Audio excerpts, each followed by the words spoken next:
Have you seen these people who sleep on a bed full of nails? And to make things more dramatic, will have an assistant to hammer on them? Why doesn't it hurt? Or have you wondered why military tanks have these chains? Why don't they just have wheels like any other normal vehicles? Now, these two things might seem unrelated, but they can be answered by using one single concept of pressure. And so in this video, let's explore what pressure is. To understand pressure, let's ask some more questions, but this time a little day-to-day life. For example, when you hammer onto a nail, then it can puncture this wooden board, right? But what if you were to keep the nail this way? And let's say you put the same amount of force. Do you think now it'll be able to puncture through? No, right? It won't. But why? Well, you might say, well, if you want to puncture through it, you need to keep that pointed end over there. But why? Think about this. Let's take another question. If you want to chop a tomato, you can easily do that by using a knife. But instead, let's say you used a finger and you put the same force as before. Now you can't chop it. Again, why? Even though you're putting the same force as before, why can't you chop this time? Well, again, you might say, well, that's because, knife is very sharp and our fingers aren't. And so to cut something or puncture something, it's important that it has to be very sharp or very pointy. But why? Well, let's look at these examples a little bit more carefully. So if you take the hammer example, whether you keep the nail this way or this way, if you bang on this nail with the same force, let's say, then in both these cases, the nail will start putting a force on the board. And if you bang with the same force, then they also put the same force on the board, right? But over here, because it is very pointy, the contact area is so small, and as a result, all the force gets concentrated into that tiny spot, tiny area. But over here, because the contact area is big, much bigger compared to over here, that force gets divided over that large area, and it starts acting over that large area.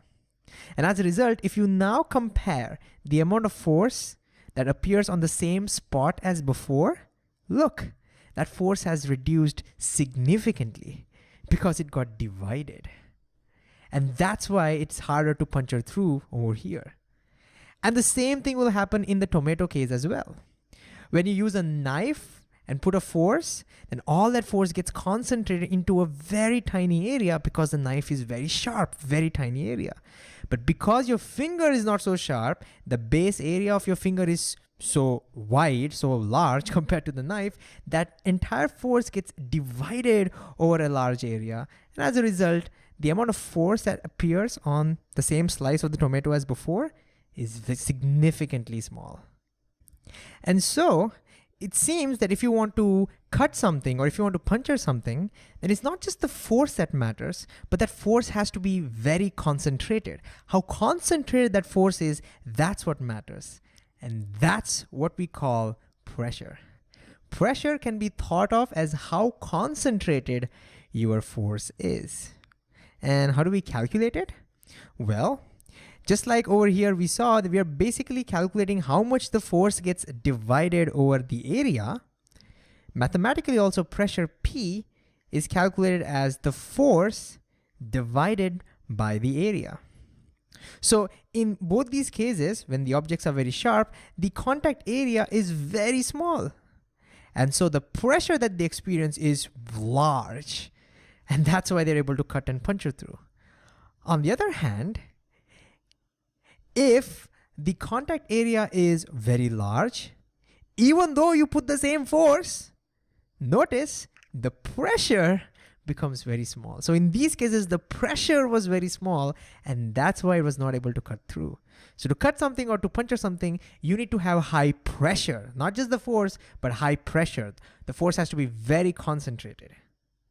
Okay, now before we proceed, let's quickly look at its units. What do you think will be the units of pressure? Can you pause the video and think about this for a while?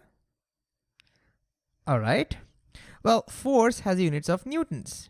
And area, the standard unit, is meter square. And so pressure is calculated in newtons per meter square, which means it tells us how many newtons of force is acting for every meter square of area. And Newton per meter square is also often called Pascal, named after the French scientist. But don't worry too much about the units right now because we will solve problems in another video, so it'll be more clear over there. Anyways, now let's see if we can use this concept to answer our original question. So if we come back to the bed of nails example, usually we look at that bed and say, oh my God, there are so many pointy nails. Won't it hurt? But the point is, because there are so many nails, it doesn't hurt. I mean, if you were to sleep on such a bed, and I don't encourage that, it is a little dangerous, so please don't try this at home. But if someone were to sleep on this bed made of so many nails, then that bed has to support his or her weight, so it has to push up on that person. But because there are so many nails, that force gets divided over all the needles, and as a result, the force acting on each part of that person's body would be pretty small, which means the pressure over here is pretty low. But imagine what would have happened if there were less nails.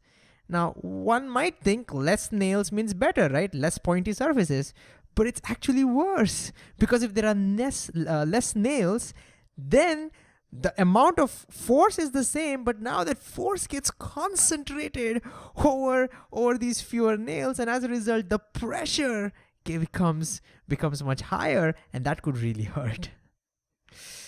Okay, what about the tank? Can you now pause the video and think about why a chain is needed for this tank? Tanks are very heavy, that's the clue. Did you get it? Well, it's to lower the pressure on the ground. Let's see how. If we were to zoom in close to the wheels, imagine if there was no chain over here. Then the wheels would be directly touching the ground, right? So what? Well, if the wheels are directly touching the ground, look at how tiny the contact areas are.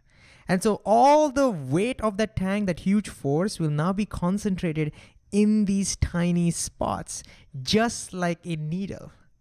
And as a result, there will be a very high pressure on the ground, and that pressure could actually kind of break that ground. And so if there was no chain, there's a good chance that the tank would actually get a little buried under the ground, and it'll be pretty hard for it to move. But if you put a chain like that, then when you put a chain over here, now the force is still the same, okay, because the weight of the tank has not changed. But look at the contact area. Ooh, that increases significantly. There's a huge contact area now. The force gets divided, and as a result, the pressure gets lowered. That's the whole idea. Now, before we wind up, one small detail that I missed out, just a naming thing, is that we said pressure is force over area, right? But what's important is that that force that we are applying needs to be perpendicular to the surface. It has to be perpendicular to the surface. Only then you'll press against that surface and you'll apply pressure. Imagine if you had hammered the nail this way, applying a force in this direction somehow, let's say. Then what would happen?